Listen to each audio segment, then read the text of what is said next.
একটা সফর, অথচ তার প্রতিধ্বনি কাঁপিয়ে দিচ্ছে গোটা দক্ষিণ এশিয়ার নিরাপত্তা হিসাব। ঢাকায় একান্তভাবে এসে পৌঁছেছিলেন তুরস্কের প্রতিরক্ষা শিল্প সংস্থা এসএসবি এর প্রধান অধ্যাপক হাল্লুক গর্গন।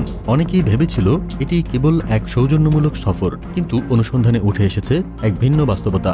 এটি ছিল এক গোপন বার্তা, এক নতুন প্রতিরক্ষা অধ্যায়ের সূচনা। ভারতের গোয়েন্দা ও কূটনৈতিক মহল ইতিমধ্যেই অস্থির, কারণ এই সফরের পেছনে ছিল এক টেকনোলজিক্যাল অ্যালায়েন্স, যা শুধু অস্ত্র কেনাবেচার মধ্যেই সীমাবদ্ধ নয়, বরং বাংলাদেশের নিজস্ব সামরিক শক্তি গঠনের ইঙ্গিত দিচ্ছে। তারা যে প্রযুক্তি আনছে তার নাম মিজরাক UUMTMS, একটি উন্নত লেজার ও ইনফ্রারেড গাইডেড মিসাইল, যার রেঞ্জ 16 কিলোমিটার পর্যন্ত।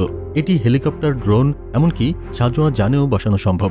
এই মিসাইল কেবল বাইরে থেকে আমদানি নয়, বাংলাদেশে তৈরি হবে। চট্টগ্রাম ও নারায়ণগঞ্জে গড়ে উঠছে ইন্ডিজেনাস ফ্যাক্টরি, যেখানে রাডার, ড্রোন ও ইঞ্জিনিয়ারিং ইউনিট এক ছাদের নিচে কাজ করবে। মাত্র 1 বছর আগেই ঢাকায় আসে বাইরাক্টার TB2 ড্রোন। তারপরেই TRG-300 কাপ্লান MLRS রকেট সিস্টেম এসে পৌঁছায় জুনে। এবারের সফর এসএসবির দ্বিতীয় উচ্চ পর্যায়ের আগমন স্পষ্ট করে দিচ্ছে এটি একটি গভীর কৌশলগত জোট। এই সহযোগিতার মধ্য দিয়ে বাংলাদেশ শুধু সেনা সামগ্রী নিচ্ছে না, বরং নিজস্ব মিসাইল ও গোলাবারুদ উৎপাদনের সক্ষমতা গড়ে তুলছে।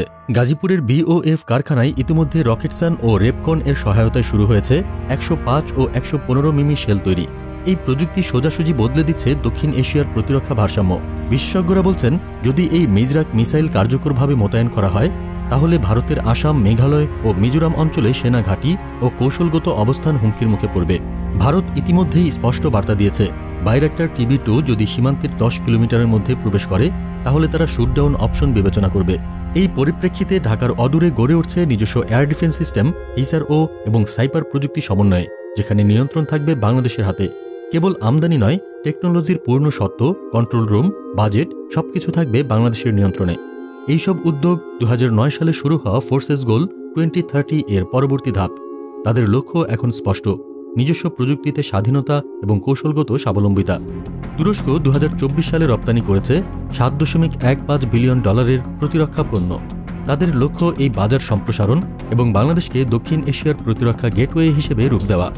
এসএসবি ও রকেটসান যদি বাংলাদেশে স্থায়ী ক্যাম্পাস স্থাপন করে, তাহলে এটি এক গোপন প্রযুক্তি বিপ্লব হয়ে উঠবে, যা শুধুই সীমান্তে নয়, আঞ্চলিক শক্তির খেলাও পাল্টে দেবে।